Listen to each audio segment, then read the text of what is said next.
Noah Bishop never planned on falling for his best friend. He just woke up one Tuesday and realized he already had. By then it was almost too late to do anything about it, and that single afternoon at a furniture warehouse would either fix everything or ruin it for good. He was 29, a contractor who spent his days crawling through other people's unfinished kitchens in Tacoma, replacing rotted subfloor and arguing with clients about whether a backsplash should be subway tile or shiplap.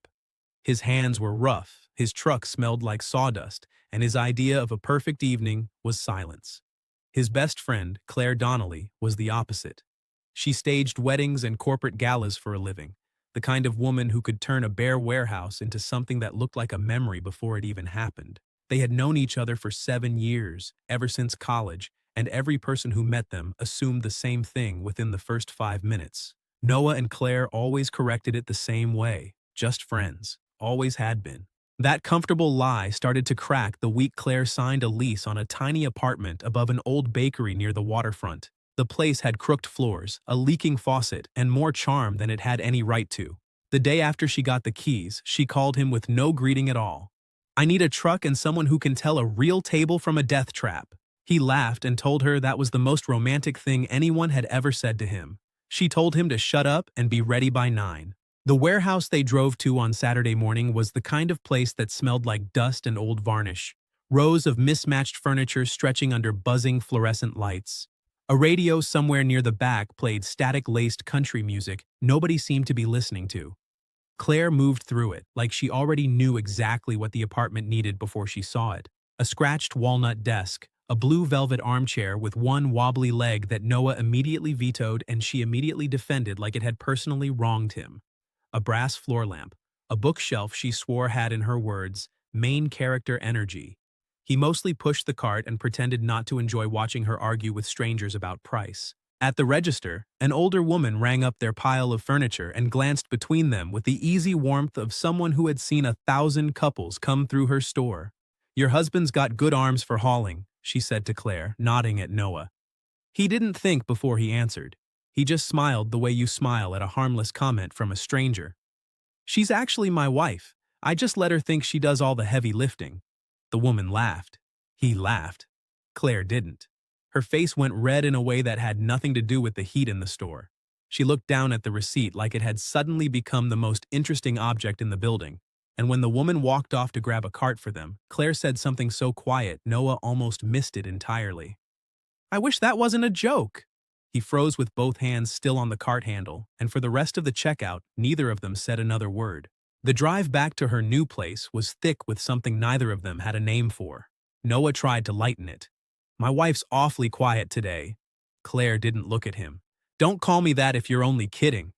Something in her voice cut deeper than he expected, and he opened his mouth to ask what she meant, but she was already staring out the window like the conversation was closed. They spent the rest of the day assembling the apartment in near silence that slowly thawed into something like normal. He drilled. She corrected his angles with the precision of someone who had spent years making sure every centerpiece sat exactly straight. By evening, the place had a shape to it. Warm light from the brass lamp, the walnut desk under the window. It looked like her, messier and prettier than she ever gave herself credit for. They ate dinner sitting on the floor because the chairs were still dusty, and right as Noah worked up the nerve to ask what she'd really meant in that store, his phone buzzed with a message from his foreman about an early job. The moment slid shut before he could open it. He drove home that night with a strange, heavy feeling, like he'd walked past an open door without realizing it was even there. For 3 days afterward, Claire went quiet in a way that felt wrong. She used to flood his phone with nonsense, photos of ugly dogs, complaints about her landlord, 1 a.m. questions about paint colors. Now her replies shrank to single words with no punctuation, nothing that sounded like her at all. He sent her a photo of a crooked picture frame at a job site with the caption, "Thought of you." She didn't respond for 6 hours, and when she finally did, it was just LOL. No exclamation point, no follow-up question, none of the rapid-fire back and forth that usually filled the silence between them within minutes. By Friday, the guilt had built into something he couldn't ignore, so he did the only thing he knew how to do with feelings he couldn't say out loud. He bought her favorite Thai food and drove over to apologize. She opened the door in a sweater 2 sizes too big, and her eyes went wide. Before she could say anything, a man's voice called out from her living room, "Who is it, babe?" The man who stood up from her secondhand couch was maybe 35, dressed like he'd never carried so much as a lamp up a flight of stairs, wearing a watch that cost more than Noah's truck. Claire introduced him fast, too bright. "This is Marcus, my boyfriend." The words landed like a dropped tool. Marcus shook Noah's hand with a grip that was firm for exactly 2 seconds, looked him over once, sawdust shirt, cut knuckles, a paper bag of takeout, and smiled the way people smile when they've already decided you don't matter. It would have ended there, an awkward exit and a long drive home, except Marcus glanced around Claire's half-finished apartment and said, "It's cute, but you deserve a lot better than this place." Something flickered across Claire's face, and Noah watched a man she'd known for 2 weeks start quietly convincing her that the home she'd just built, his bookshelf, her lamp, all of it, wasn't good enough. Marcus mentioned a townhouse in a nicer part of town, a friend in real estate, a deal too good to pass up, paperwork he could fast-track personally. Noah asked one simple question about whose name the deposit would be under. Marcus's smile thinned by exactly 1 degree, and Claire told Noah, sharper than he'd ever heard her, that he didn't have to act like that. He left without finishing his sentence. He told himself for 2 days that it wasn't his business. Then he called an old buddy in commercial real estate just to ask if the name Marcus Doyle meant anything. It meant a lot.